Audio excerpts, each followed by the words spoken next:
a lot of ongoing updates regarding the U.S. and Iran. So we very much look forward to tonight's discussion. Tonight's discussion will be moderated by Massachusetts Peace Action Assistant Director, Brian Garvey. So without wasting any further time, I will pass the floor now to Brian. Thank you, Amar. And this is indeed a very timely webinar that we have organized tonight with updates coming in by the minute and good updates at that regarding the future of U.S.-Iran relations and the Iran nuclear deal. We are lucky enough to be joined tonight by one of the preeminent experts in the world on U.S.-Iran relations. So without further ado, I will introduce you to our main speaker tonight, Dr. Trita Parsi of the Quincy Institute. Dr. Parsi. Thank you so much. Could you tell us a little bit about the updates that are coming in as we speak now and what they mean for the future of the Iran deal? Yeah, so we've been in a period of a couple of weeks now, 4 weeks, that have become increasingly nerve-wracking because we just didn't see any movement at all. And we didn't see enough of a sign, not necessarily to warrant any questioning of the motive of the administration. I mean, keep in mind, the people we're talking about here are the ones who fought really, really hard to get the deal and then to secure the deal in Congress. So their motivation and dedication and commitment, I don't think there's no reason to doubt it. But there's clearly room for having opinions as to whether the strategy is the best one. And also, is there a strategy? Ask that question. And the last 2 weeks in particular, I think people were starting to get quite nervous, and justifiably so, because we didn't see clear signs of a strategy. We knew that their administration was spending a lot of time doing consultations, and a lot of those consultations were with the Israelis and the Saudis and the UAE, countries that were never in favor of this deal, and I doubt many people in the administration believe that actually could be convinced to be in favor of negotiations, which raised then question mark, mindful of the tight deadlines that exist. Next week, we have the Majlis deadline in the Iranian parliament. We have a deadline of the Iranian elections, or the Iranian political season that starts in roughly 5 weeks, and not seeing faster movement towards the goal to make sure that this all would happen before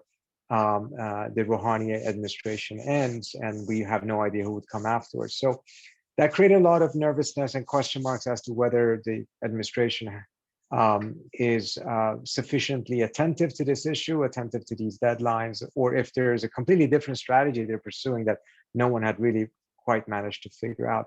What we saw happen today is that right before Biden's speech tomorrow at Munich, we are seeing a couple of very interesting and overall positive measures.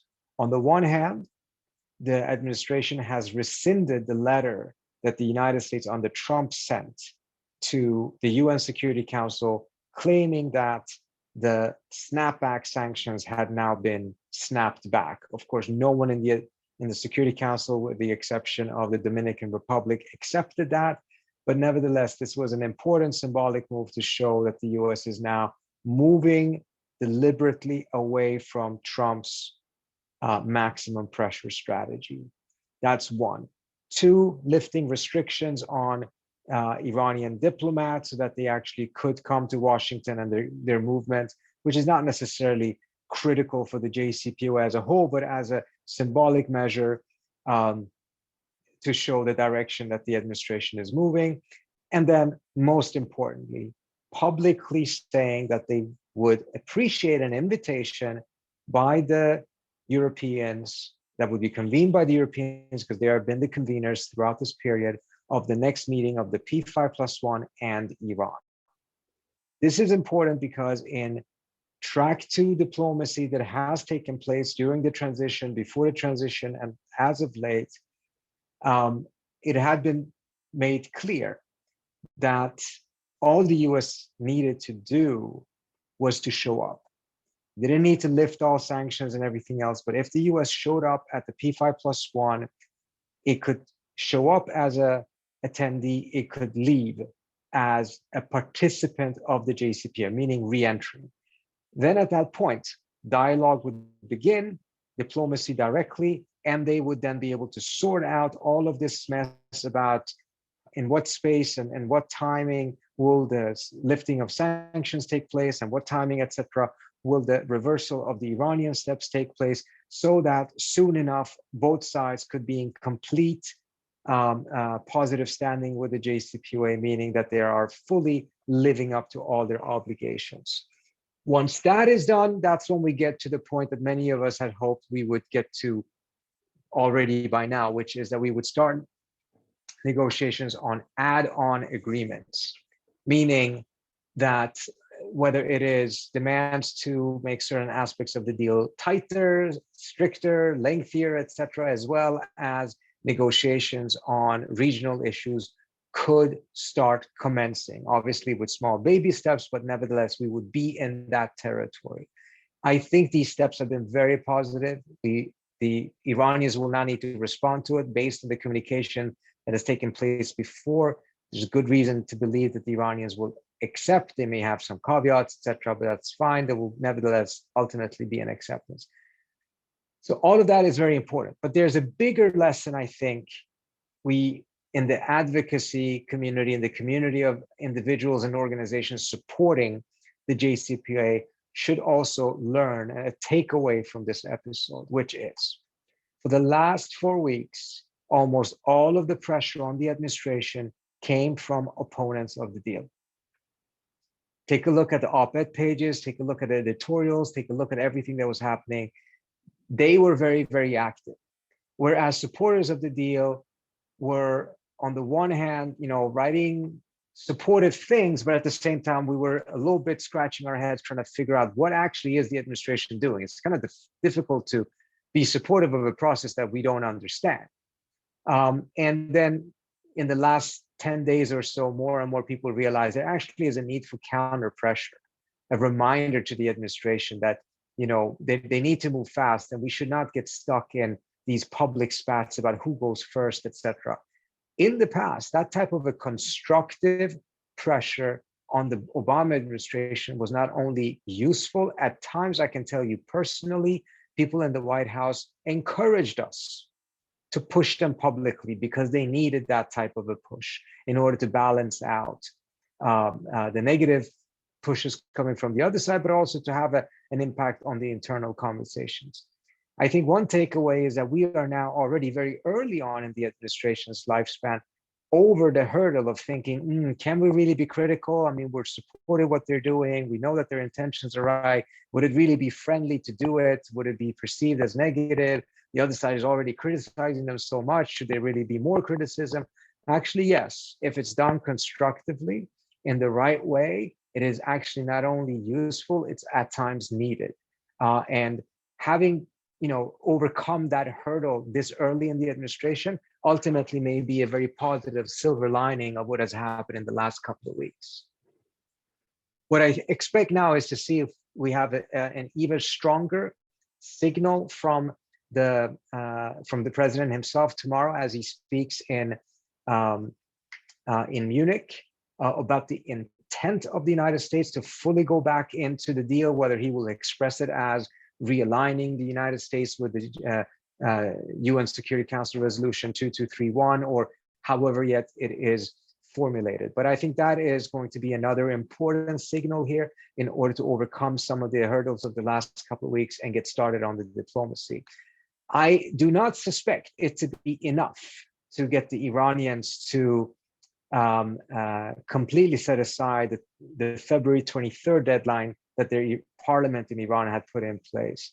It may be able to soften it, it may be able to delay it a little bit, but I don't suspect that these moves are necessarily enough. If they are, then we're kind of getting lucky, because one thing we have to keep in mind about all of this is that, one can definitely from this side, and I think the administration probably saw that way, see that deadline as a pretty heavy-handed pressure tactic to put pressure on the administration to get moving. And no administration or country likes to be pressured that way. So what the Iranians, if that was the intent, they were doing exactly what the Iranians themselves complain about when the US does it to Iran. But here's the twist. It wasn't designed to be a pressure tactic on the US side, because this was cooked up and designed and pushed through by the Rouhani government's political opponents in the Iranian parliament, who were not doing it to put pressure on Biden to move faster, but rather doing it as a way of undermining the diplomacy, because Iran is entering its political season. It's not as if their internal political fighting is particularly friendly or beautiful. It may not be as nasty as ours has been in the last couple of years, but nevertheless, it is very intense as well. And this, in my reading, was not an attempt to push the US as much as it was an aim at sabotaging and undermining Rouhani's diplomacy. So unfortunately, that may still go through and it will complicate matters, but it's all the more important then that the dialogue and diplomacy and some of these moves are done before that happens, because it would be even more difficult for Biden to do what he did in the last couple of hours had the Iranians already started reducing the degree of some of the inspections. With that, let me stop, and I guess we'll have about 15 to 18 minutes for questions. Thanks so much.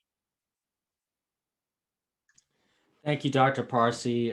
We really appreciate your insights. I guess, well, we already have questions coming in. I see that our first question is from someone I think we all know, a co-founder of Code Pink, who has advocated for the Iran deal tirelessly. Medea Benjamin, go ahead. Well, I'm so excited to have you on to talk to us about how to view this. And I wonder now about the role of the EU, because I was under the impression that the Europeans had abrogated their ability to be mediators by the lack of the efforts in these last couple of years to really show themselves as the right entity for that. But it seems, and that's why folks were speculating maybe Qatar was going to play that role. But now it seems that the US is back in that role as mediator. Is that how you see it? No, I think the beginning part of your statement is probably more correct, Medea. And I think we have to make a differentiation. You have the E3, the Germans, the French, the Brits. They have their own interests and they have their own interesting ideas at times. And then you have EEAS with Josep Borrell, who is taking over from Federica Mogherini. And I think Borrell actually is still well situated to play that role, because at the end of the day, the EEAS responds to all of the EU, not just to the E3. So their ability to play that role is probably still there. The E3's ability to play that role has probably been severely damaged. There is a degree of their inefficiency and their lack of living up to the deal, and some things that I think have just made them not. The Iranians are likely not going to turn to them for a lot of these different mediations. They'll turn to other countries. And you mentioned Qatar. Actually, Qatar did a lot of the stuff happening in the background this time around. This, under normal circumstances, would probably have been done by the E3 or some variation of it, but it actually was the Qataris this time that was playing that role, which is very, very interesting in and of itself. It adds a completely different and probably quite positive dimension to this, because it further improves, I would like to think, the likelihood that once the deal actually is back in place, we can have that very much needed regional diplomacy between the countries of the Persian Gulf. So in that sense, I think that's good. It's obviously not great that the Europeans actually have weakened themselves. And if you take a look at the statement that came out today, there's some formulations there that are not helpful. Hopefully it won't be a big issue, but I can imagine it actually ticking off the Iranians in an unhelpful way. The EU-US statement essentially said that it would be good for the US and Iran to both come back into the deal. That is a misstatement that cannot be easily understood as having been a mistake, because the US left the deal. The Iranians never left the deal. Everyone knows the Iranians didn't leave the deal. They reduced some of their obligations. That's not good. but that's different from leaving the deal. The Iranians are still living up to the vast majority of their obligations. The United States completely left and then sanctioned Iran and sanctioned other countries for trying to live up to the deal. To equate that with the Iranians reducing some of their obligations in the manner that that text read, I think does not do much to improve the position of the Europeans as some form of facilitator between the US and Iran. Thank you, Dr. Parsi. So to kind of build on your comments just now that you were just talking about, I saw over the past few days, I think from Tony Blinken or maybe others in the Biden administration, they were making some comments about Iran is not in compliance with the deal or something like that. So could you just comment on that? What does that mean? Like, why are they saying that? What does this mean in regards to the recent news that's happening and the speech that we're expecting tomorrow? So there are certain different political interpretations of it, but the core facts are this. There is a clause in the JCPOA, paragraph 36, that essentially allows a state to proportionately reduce its obligations under the JCPOA if other parties have reduced theirs, or in the case here, actually completely having left the agreement. I've never heard the Europeans publicly reject that. So I've not heard them say that that's a wrong interpretation. What I hear them is just ignoring it and then saying that what the Iranians have done by reducing their obligations is a violation of the agreement. So, and I've never actually had a conversation with them to kind of push them further. Tell me, does article paragraph 36 exist or not? Or if it does exist, how you're reading it, that it leads you to the conclusion that this is a violation of the deal, rather than a mechanism that you yourself negotiated that would allow parties to reduce their obligations if another party was not living up to their obligations. So I've never heard them actually answer that question to be able to see if they actually have a different legal interpretation. All we've seen is political statements that are essentially saying that this is a violation. What we all can agree on is that it's not good. It's not good that that is happening, but we can also agree on it's only happening because the US left the deal. This was not happening before that. And in fact, for a full year, the Iranians completely lived up to the deal, hoping the Europeans should show some backbone and provide the economic benefits the Iranians were promised. When that didn't happen, the Iranians invoked paragraph 36. So hopefully all of this will be behind us, and we will go back into a situation in which there's going to be a decent atmosphere in the negotiations, and they're going to go back into the dynamics that existed before, which were not obviously all nice and clean and any of that, but it was a sense that they were working towards some form of a common goal, getting an agreement that works for everyone. Their rhetoric right now is a little bit harsh, a little bit high, and it doesn't necessarily signal that type of a sentiment. But hopefully we will soon be able to put this past ourselves and go back into the deal. Once that happens, though, I think there's going to be some pretty tough negotiations after the JCPOA for the add-ons. But that's fine, because who had the expectation that the regional issues, for instance, would be easy to resolve? Obviously, they're going to be tough, but it's much better to have tough rhetoric within those negotiations than to not have negotiations at all.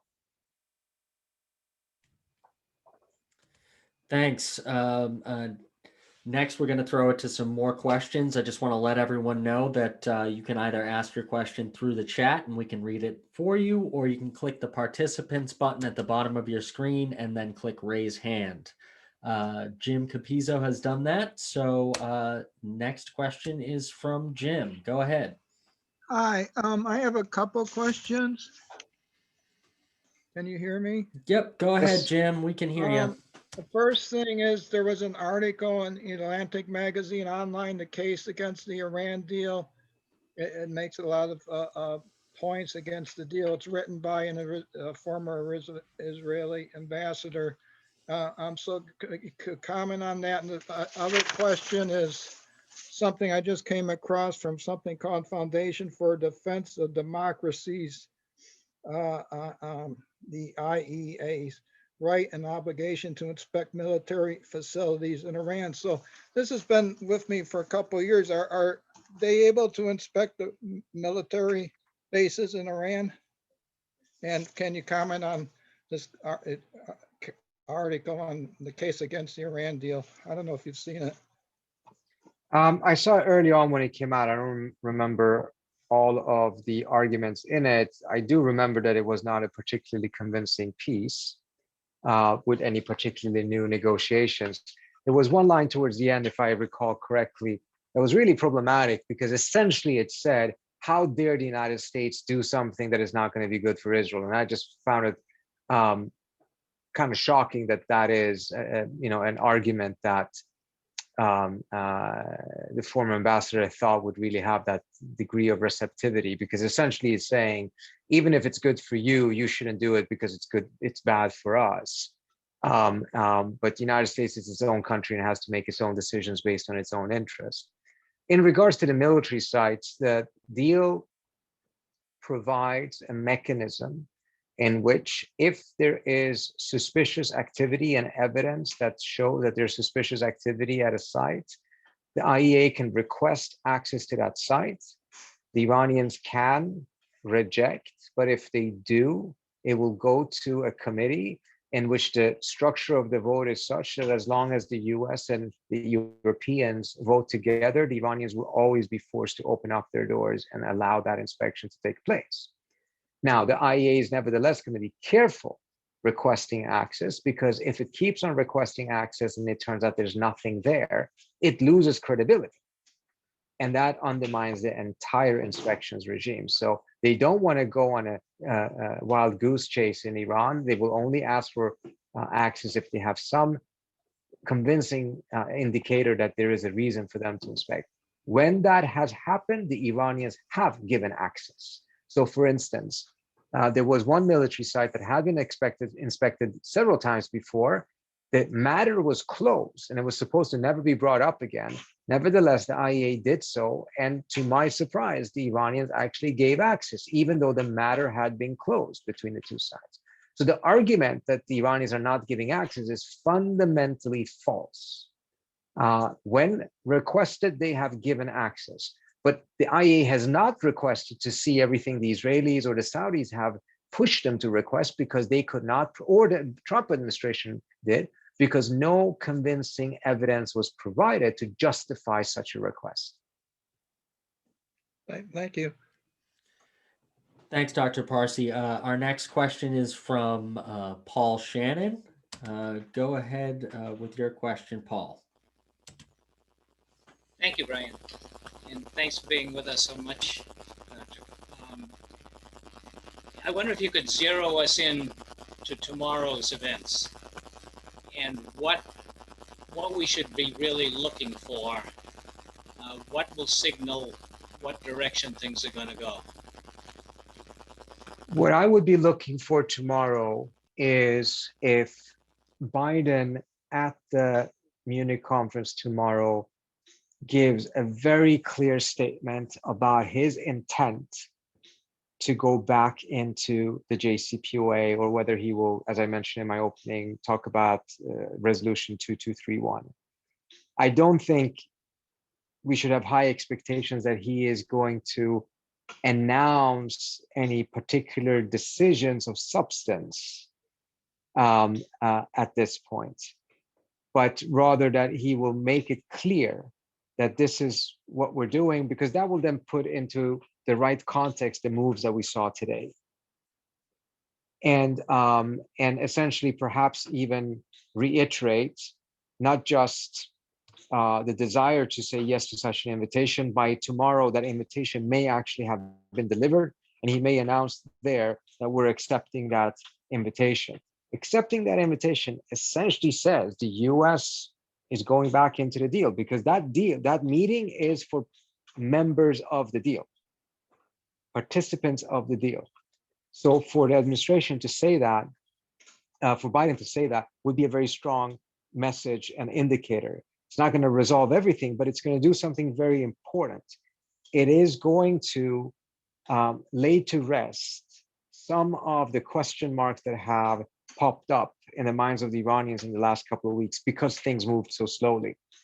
And that's helpful, because it may even then pave the way, or perhaps even allow the Rob Malley to start talk directly to his counterpart on the Iranian side. And if we get that direct communications, that in itself would be so good. Because keep in mind, for the last couple of weeks, and as well as during the transition, no one in the US team actually spoke directly to the Iranians. And ultimately, that's not good. You want to make sure that they can talk to each other. And to get to that point, we needed some of the movements that happened today and some of the movements that hopefully will happen tomorrow. Thanks.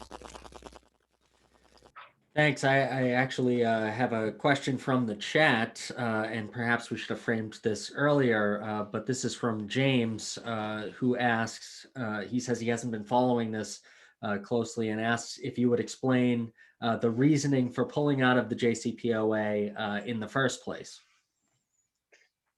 So Trump, in my read, let me put it this way. Trump had his motivations. The motivations of some of the people who pushed him to do it were different. Trump's motivation primarily was that he just wanted to undo everything that was part of Obama's legacy. And he went after those different things quite systematically and with almost obsession. Other people around him were in favor of getting rid of the deal for other reasons. The Israelis and the Saudis certainly wanted it because they wanted to have this permanent state of enmity between the US and Iran. And I think this is important to understand. The Iran deal, from the perspective of the Saudis, the Emiratis, and the Israelis, was not a problem because military sites were not going to be inspected, or because the Iranians were to keep too many centrifuges. It had really nothing to do with that.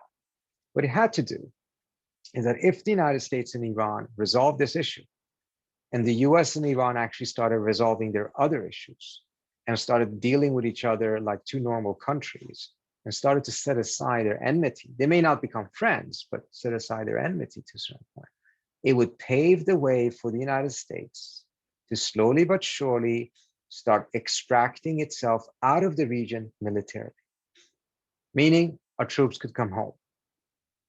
If it so does that type of an extraction, it would impact the balance of power in the region, because the current balance is there because there is an external actor, the United States, a superpower that has 58,000 troops in the region. That is containing Iran politically and economically, which is extremely beneficial to the Saudis and the Israelis and the Emiratis. You take that away, these countries are going to have to find their own ways of dealing with Iran and finding a balance, which is not impossible in any way, shape, or form. And certainly the Israelis are very, very capable. They don't really, frankly, have much to worry about from that perspective. The Saudis and the Emiratis, yes. I mean, the balance of power that they're currently enjoying and the maneuverability that they have is not something that they ever could have created on their own, because they simply lack the power for it. They're benefiting from the security umbrella the US is providing them by being present in the region, which requires a US-Iran enmity. That's why they're constantly pushing for keeping that enmity in place. And that's why the JCPOA was such a problem. The problem was that the problem would be resolved. If you want the problem to exist, that's not what you want. Then you want the collapse of the talks, and that is exactly what, or withdrawal from the JCPOA, and that's what Trump delivered to them. I do have to leave. I can take one more question if that's okay. In fact, I think we'll take this opportunity. I know you have limited time, just to speak to all the activists that are on this call right now. What would you like to hear from activists? What should the message from the folks on this call be to the Biden administration and to their members of Congress?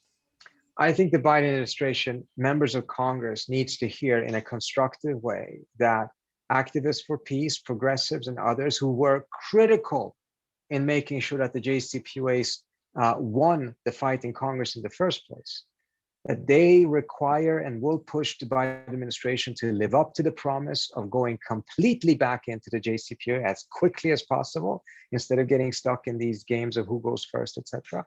And that is a demand that activists will continue to push for. And after that, we want to see even more diplomacy, because ultimately, if he wants to end the endless wars, as Biden has promised to do, well, then the first step is to make sure that we don't get dragged into another war. And that necessitates the JCPOA. And once the JCPOA is there, then we have the opportunity to negotiate about Afghanistan, about Yemen, about these other things, and end those wars as well. So we cannot afford to get stuck on any of these things. We cannot afford to ignore the timetable that exists, unfortunately, with the Iranian elections, etc. And that, this is a campaign promise that simply has to be delivered. And that constant but constructive pressure, I think, needs to be there because it ultimately helps the administration to move in the right direction. Well, thank you so much for your time, Dr. Parsi. I really appreciate your words and your advice to everyone on this call. And I promise we will keep pushing on this to ensure Thank you that guys we so return much to for all that you JCPOA. do. Thank you so much. Have a wonderful night. You too. We are going to stay on. I'm sorry we didn't get to everyone's questions. As I'm sure we all understand, Dr. Parsi has very limited time. He is an actor who has a great influence on these events as they are unfolding. So we thank him for having joined us, but we want to keep the conversation going. I see Peter Metz has his hand up. Peter, do you have a comment about what you just heard, or can you help us get the discussion going? Well, yeah, comment. Yes, that was very helpful. I would have liked more time with him. I know. He's incredibly knowledgeable, and those are the kind of people we need to talk to. Most of my knowledge of the JCPOA and how it came to be comes from Wendy Sherman's 2018 book. She was the lead U.S. negotiator, and it's an extraordinarily interesting book. I wanted to ask him, of course, if that was a kind of complete picture, but I'll have to wait for another time. I need to understand well, let me say this. You're bringing up what can we be doing? What should we be doing? I think before we leave this meeting, we should make that more specific. I'm all in favor of that. I mean, Joe Biden, who has the right instincts here, needs as much constructive support, call it pressure if you want, but I like to think of it as support to do the right thing. And so I hope we talk about that some more and maybe decide something that we will concretely do. My other question was, what's the basis for Israel's opposition to an agreement in which the Iranians agree not to build a nuclear bomb? I don't understand. Yeah, that's a very good question. Just to take your first question first, I just put a link in the chat. If you click that, you can send a message to the Biden administration and to your members of Congress. I encourage everyone to do so. The more support that they hear for rejoining the Joint Comprehensive Plan of Action, I think the more likely they are to do it quickly. And I like the way that Peter framed it as well. This is an opportunity for President Joe Biden to add a legacy item to his presidency right away. And also to defend and reinstate one of the greatest achievements of his former boss, President Obama. And that is all in the message. You're able to personalize it and give your own reasons about why you think it's a good idea for us to rejoin the Iran nuclear deal immediately. But I would encourage all of you to go ahead and send a message to President Biden and your members of Congress, telling them that you support diplomacy and you expect them to do the same. I see an answer from Medea to Peter's second question. Do you want to give that answer live to folks? Well, I was just saying that I think Trita just explained that one, which is to justify the U.S. continuing to give $3.8 billion every year to Israel. and to have the U.S. Security blanket in the region, Iran is the foil. Iran has to continue to be the enemy. And that's why Israel is so concerned that this deal could lead to the other things. And when we were in Iran recently and met with the foreign minister, he said, we picked the issue of the nuclear deal as the starting point because that was easy. We didn't want nuclear weapons, and it was going to be easy for us to say we weren't going to have them. And then we thought we'd tackle some of the harder issues, and the harder issues are the regional issues. And that is what Israel is most afraid of. Well, Medea, that describes what you think is their hidden reason. But what's their public position as to why this is a bad deal? Oh, that Iran is the #1 state sponsor of terrorism in the world. And if they get a nuclear weapon, it will be a threat not only to Israel, but to the entire world. Well, yes. So what's their public reason for opposing a deal in which Iran does not get a nuclear bomb? Because it doesn't last It's not forever. It good only enough. has a time limit. It's not good enough. Yeah. The sunset clauses. Yeah, I think as Dr. Parsi said, though, a lot of the opponents of the deal, Israel included, but also Saudi Arabia, the UAE, their complaints against the Iran nuclear deal are not that, not enough sites are going to be inspected, that's not enough, that they'll have too many centrifuges, but it was what Medea described, that it may be the first step in the United States taking a much needed step back from the Middle East, where we have over 50,000 troops in the region, as Dr. Parsi noted. Right. Next, and thank you, Peter. Really appreciate that. Next, I'm going to go to Diane Perlman. Diane, would you like to ask your question? Yes, thank you. Right, so I have two things. One is a little different way of big different way of framing the issue about Israel. And in 2015, when we were working on getting the deal accepted, there were Israeli, generals and intelligence that were saying that it actually was good for Israel. So I think it's a way to answer for the people who say it would be psychologically resistant to don't care about giving all the money to Israel or all of that, packaging it in a way that showing that it's better for Israel's interest.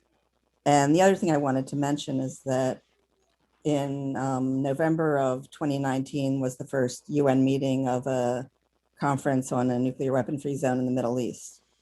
And it was supposed to be again last November, but it was delayed because of COVID. And I was there as an observer.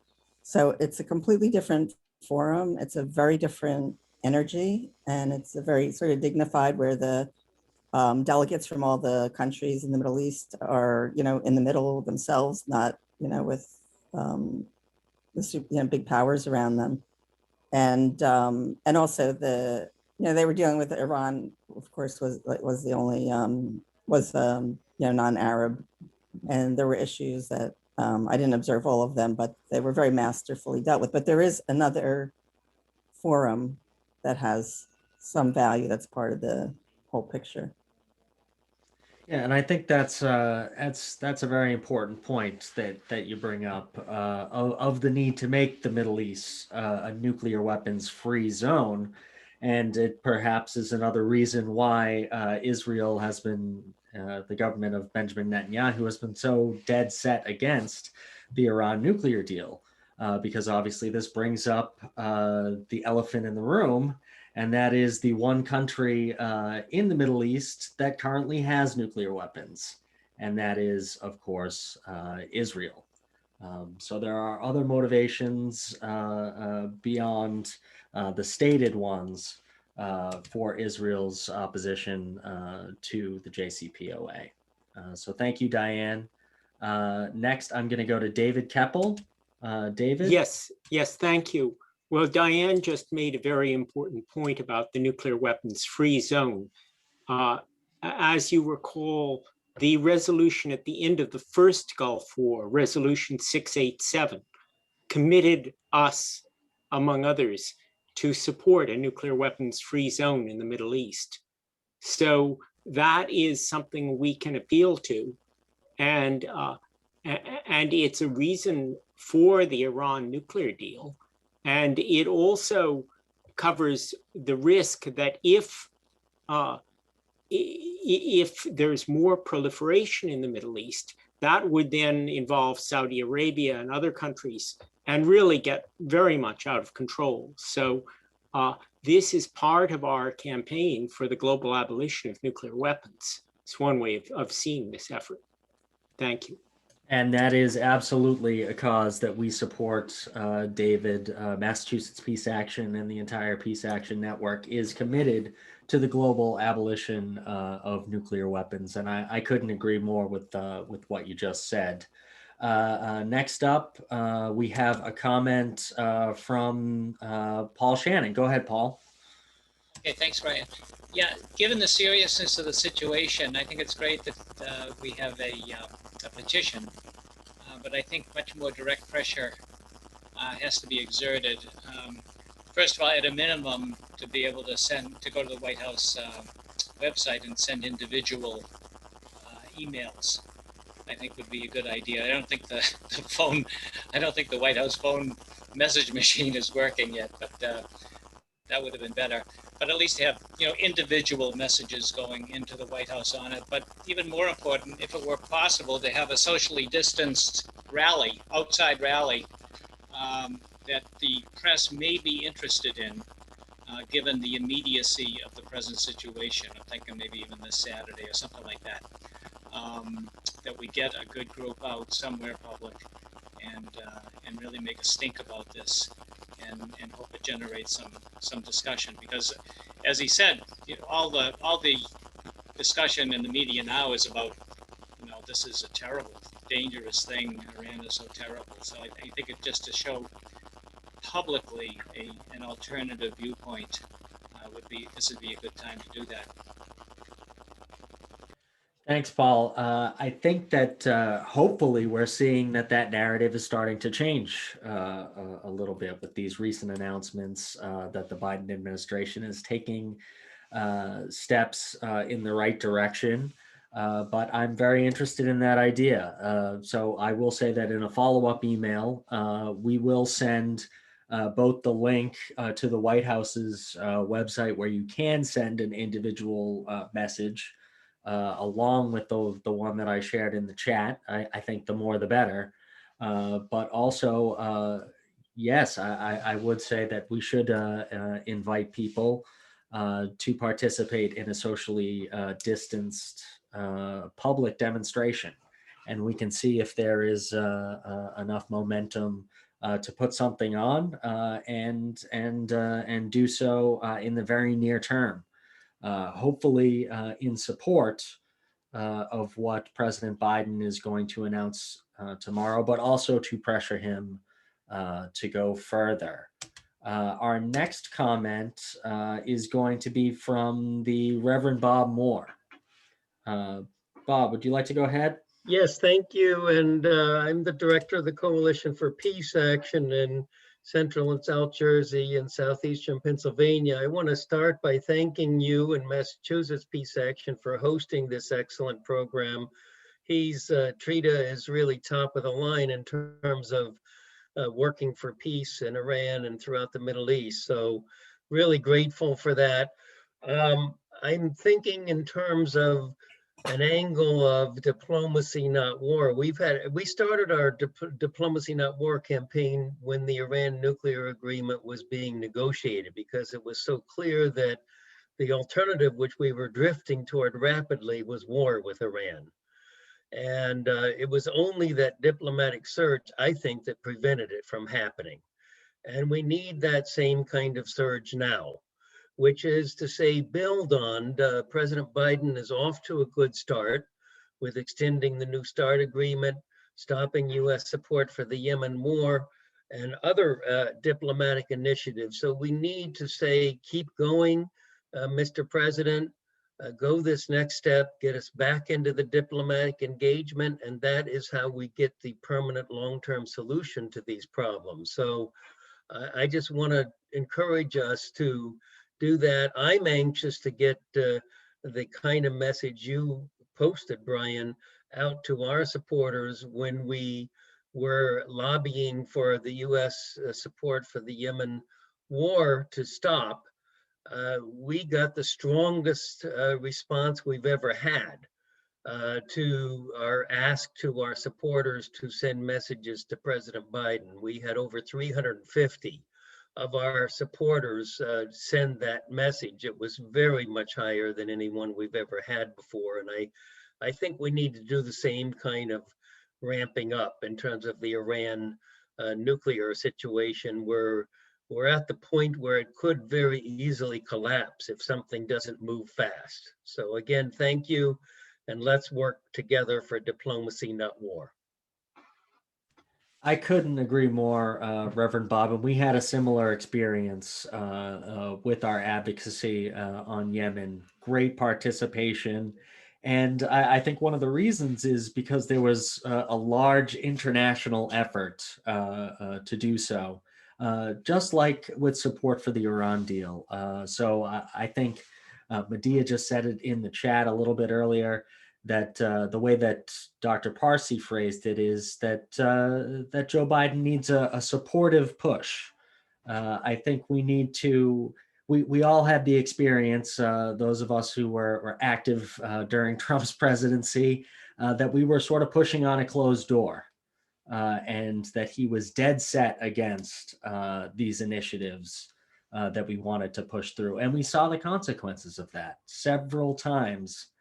We were taken right to the brink of war with Iran, of course, with the assassination of Major General Qasem Soleimani, which was an act of war. Really, the only thing that prevented that war was Iranian restraint. So I'm glad to see that now, with a new face in the Oval Office, President Joe Biden, that people see a sense of opportunity. I think some of us, myself included, were afraid that activism might die down without Trump in the White House. But so far, I think we have actually seen the opposite, that people see the opportunity to actually achieve some of our long-term goals here. And I would encourage everyone to go ahead and give that supportive push in the right direction, because we're seeing already, as Reverend Bob just said, with the return to New START, with steps in the positive direction on Yemen, and now on Iran, we're seeing that kind of advocacy works. So we should keep it up, and we should try and move the ball just as far as we can. And if so I could just go add ahead. one more thought, and that is that when President Biden did the right thing, of course, there's still more to be done in Yemen, and thankfully diplomacy, he has an envoy appointed and so on. But I think it's important that we speak up and claim our part of that process, because Biden might sort of be tempted to sort of hang back if he's not hearing from a lot of us, not directly and through our members of Congress. So I think we need to focus on this idea of empowering our supporters, of making them claim that narrative of accomplishment, because it is together, when we work through the nonviolent democratic processes, that is how we achieve a more peaceful world. So be sure to celebrate and claim that accomplishment when it happens. Absolutely. Next, I'm going to turn it over to Amar. Go ahead, Amar. Yeah, thanks, Ryan. I just want to add, this whole concept that Trita raised and Medea brought up, and you brought up again, Brian, about pressuring Biden from the left. I also thought it was really interesting how Trita Parsi talked about during the original negotiations of the Iran nuclear deal, how members from inside the Obama staff appreciated that pressure from the left. It strengthened their negotiating position. So I just thought that was really interesting, and we could remember that going forward. I think you're right, Amar. I think there has been some hesitancy to push the Biden administration in the right direction, that could be seen as criticism. And I think if we don't do it in the right way, we can fall into that. But I think what we have to remember is that these are popular initiatives that we're supporting. And if Biden follows through on his promises to end our forever wars that we have been in for so long, as they did in the Democratic platform, they promised to do so, that's good politics as well. That will gain him support and make it more likely that he's able to get all sorts of initiatives, different parts of his agenda passed. That this isn't just about spending political capital, but by getting achievements early on, you can actually build some political capital. Next, I see a hand from Bruce Rosen. Go ahead, Bruce. You're on mute, Bruce.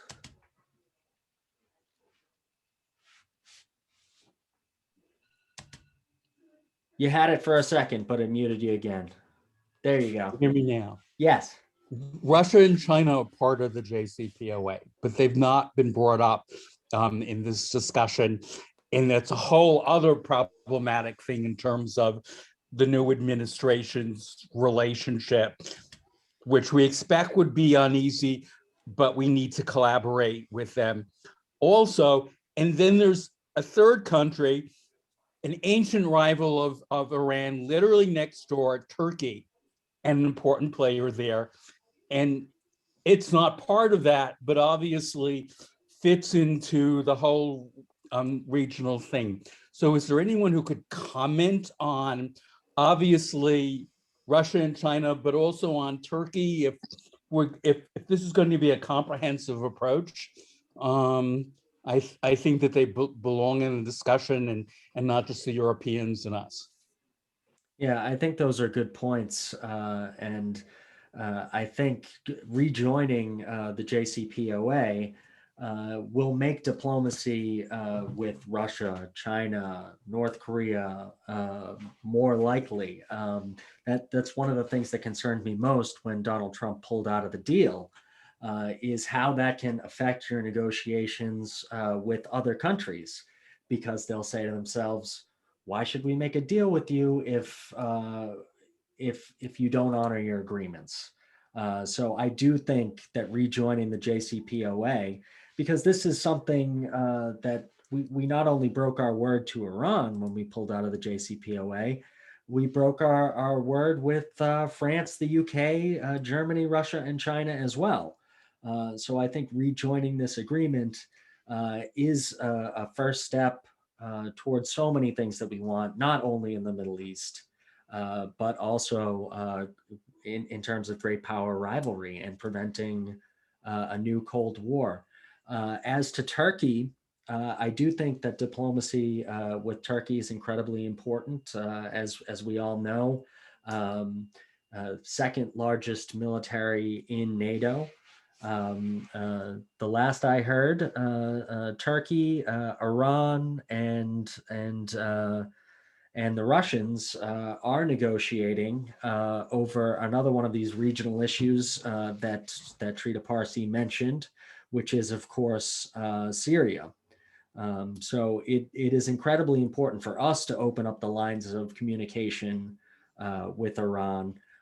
But it is good to know that the Turks are talking to the Iranians, because I think you're right to say, Bruce, that they're a very important player in this debate. I see Can I ask Peter. one more thing on that? Go ahead, quickly. And that's the threats to removal of Iran's current foreign minister, who is U.S. educated, who has played a very important part in any of the positive things that have been there. Obviously, it's impacted by their elections and all of that. But do we know anything about his situation and if he stays on the scene? Well, I think that's incredibly hard to predict because, as we know, the Iranian elections are coming up on June 18th, I believe, and Rouhani is not able to to seek re-election. So you will see a new administration in there. Whether they keep Foreign Minister Zarif at his post, your guess is as good as mine. But I think it's incredibly important for us to make these strides in the right direction quickly, because that is another incredibly important deadline. You know, you don't want to be negotiating in the midst of a political election. So Foreign Minister Zarif deserves a lot of credit for the JCPOA. His negotiations with then Secretary of State John Kerry are famous. I think he deserves a lot of credit, and let's try and get as much done as possible while he's still in that position. Next, I'm going to throw it back to Peter.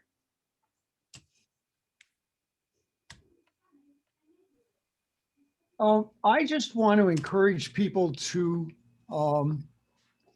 do something that I think is very respectful and it would be appreciated by the Biden administration. It's incredibly easy to send President Biden an email. You just go to the White House website, there's a form, and you're off. And it takes a couple of minutes at most. And I've made a resolution that every time I see Joe Biden do something that I think is right, I'm going to send him an email saying, good job, thank you, and that kind of stuff. If we only try to pressure people and don't thank them and reinforce their good behavior, it's bad human dynamics, and I think it even applies at the presidential level. So it's and so the White House communication stream, I don't know how effective it is. I'm sure they get zillions of them, but they tally them, and we should be in there complimenting him when he does it right. I think that's a really good point, and I think that's a good point, perhaps to leave off the discussion. I just put in the chat the whitehouse.gov contact page. You know, let's not forget the President of the United States is a human being, like you said. Right. It's good human dynamics to say that you appreciate something when someone does something right. And we know it's a great concern of ours. We talk about it all the time. The undue influence of the military contractors, weapons manufacturers, of state actors. We've talked about Israel and Saudi Arabia and the United Arab Emirates.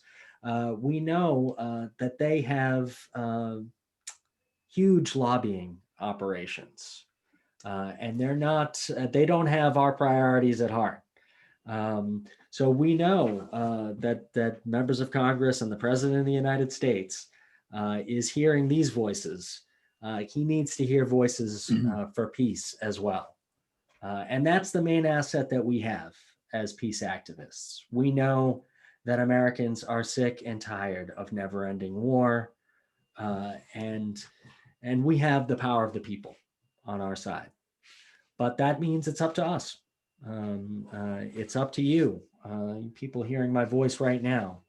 You have to take it upon yourselves to make your voice heard and to also spread this message. So talk about it to your friends, talk about it to your family, to your contacts. This is not always a message that you hear from the mainstream media, a lot of which is funded by some of those bad actors. So it's up to us to spread that message, and I hope everyone on this call will take it upon themselves to take action and also spread the message. It's incredibly important. I think what we've seen so far, it's less than a month that President Biden has been in office, that he will do the right thing if pushed. So I think that our advocacy has been effective, but as Dr. Parsi said, we are nowhere near done. So we need to keep up the pressure and also give thanks when it's due, as Peter said. I think that is so important. So With that, I want to thank everyone who joined us tonight. I thought it was a great program. A special thanks to Medea Benjamin for jumping on and sharing some insights, all of you for your great questions, and of course, to Dr. Trita Parsi, not only for joining us tonight, but for his work, which made some of these positive updates that are coming in now possible. So I want to encourage everyone, keep up the good work and maintain hope. You know, this is the message of tonight, I think. We can make positive strides. We can win on these priorities that we've had for so long, but only if we keep up the work. So thank you so much for Thanks everyone. a lot, Brian. Congratulations to Mass Peace Action. Thanks, Reverend Bob. Great program.